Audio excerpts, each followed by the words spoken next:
আমার পোলাটার চাকরি হইলো না, টাকাটাও ফেরত পেলাম না। গ্রামের বিড়া বাড়ি বেচে টাকাটা জোগাড় করছিলাম।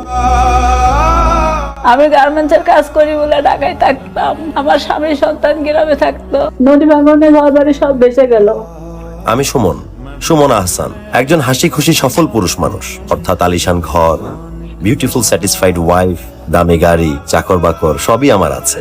সবচেয়ে বড় সম্পদ যেটা আমার আছে তা হলো মায়ের মুখের হাসি। কর্মগুণেই ফলভোগ। নিজের পরিবার নিয়ে হাসি খুশি থাকতে পারাই সফল পুরুষের পরিচয়। আসসালামু আলাইকুম স্যার, শুনলাম ফাইল নাকি আজকে আপনার টেবিলে যাবে। ঠিকই শুনেছেন। কিন্তু আমার মিষ্টি কোথায়? সাইন করার আগে তো মিষ্টি খেয়ে দেখার কথা ছিল।